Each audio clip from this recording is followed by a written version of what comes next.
It's called the lampsilus muscle, and it mimics different minnows or shiners or little tiny fish, and there's a reason for that.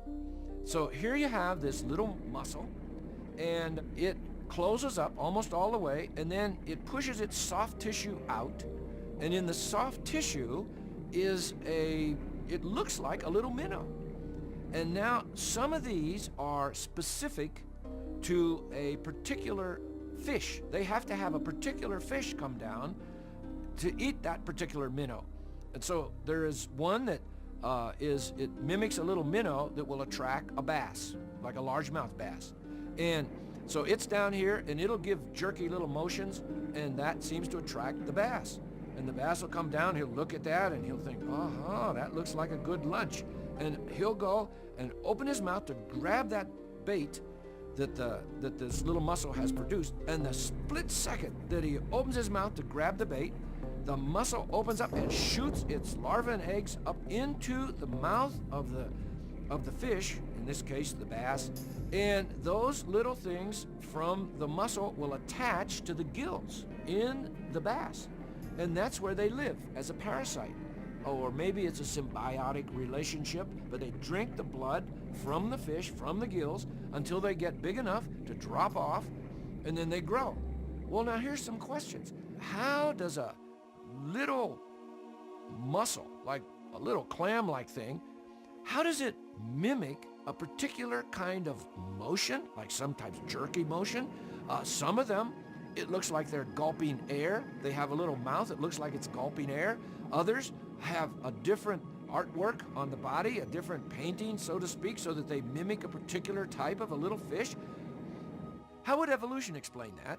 They have to know the right fish to shoot their larvae or their eggs up in there. And so how do they know what's the right fish?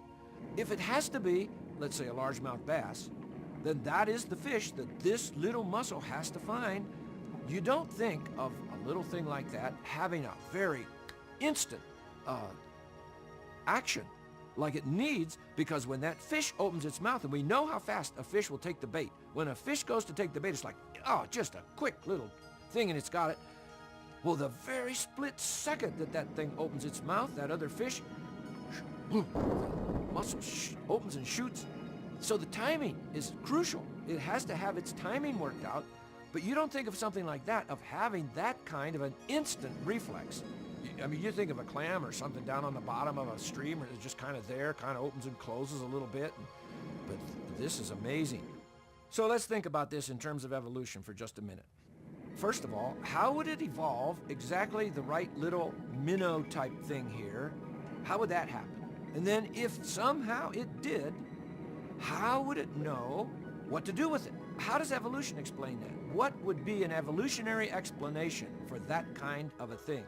I can't imagine. I can't imagine how just mindless random chance processes is going to come up with such an amazing harmony and unity here that we need, because if it doesn't work, if this little muscle doesn't shoot its larvae, let's say, up into this fish to attach to the gills, it goes extinct.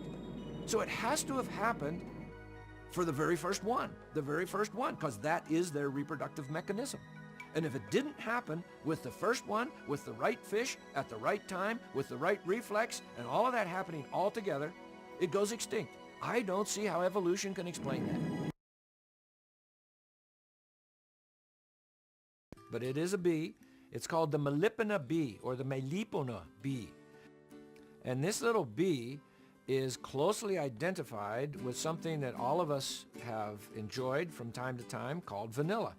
And I will ask people, do you know where vanilla comes from? And they will say, oh yeah, the vanilla bean. And then we'll say, well, where does the bean come from? Well, it comes from a tree. Well, no, not really. It comes from an orchid. And the vanilla orchid grows up a tree as a vine. And here is the problem. The vanilla orchid only blooms one morning out of the year. Now, they don't all bloom on the same morning, but it'll bloom 2.5, 3 hours. And then by afternoon, it wilts, and it can't be pollinated. But why is there a problem here? Well, because the vanilla bean pollen is covered with a little septum down inside the flower, so the pollen can't get out. And so God made a little bee called the Melipona bee that knows exactly what to do to pollinate the vanilla flower so that we can get the vanilla bean, so that we can have vanilla, which most of us enjoy. And this little bee will come up to the flower, and it knows how to land on the flower, push up the septum, find the little entrance there, and go in. And then when it comes out, it has pollen with it, and it'll go to the next one. And this little bee was made for the orchid, and without the bee, you just don't have the vanilla bean. Now, that came up way back in the day of Hernando Cortez.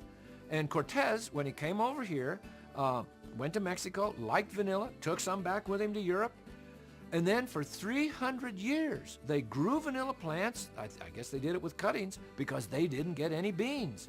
So that was like 1519. In 1836, a man named Morin decided, I'm going to go to Mexico.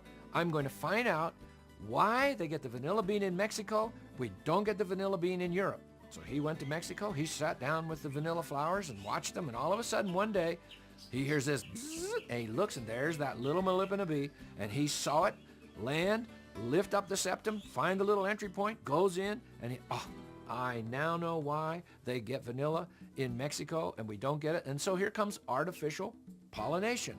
And then they started growing vanilla in the European areas, and they could get it because they had to artificially pollinate it, because that little bee is the only insect that knows how to pollinate that particular orchid. So the orchid and the bee are made for each other. They had to both be made together at the same time. Otherwise, in one generation, the vanilla is going extinct because there's nothing there to pollinate it if the little bee isn't there. But if the little bee doesn't have the information to know how to get into the flower, which other insects apparently don't know how to do that, well then you still get an extinct flower. So they had to be made together.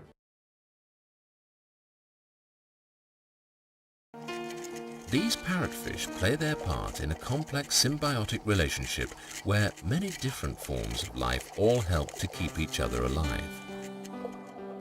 Corals provide a platform for algae to grow, but if algae grows too much, it smothers the reef and the corals die.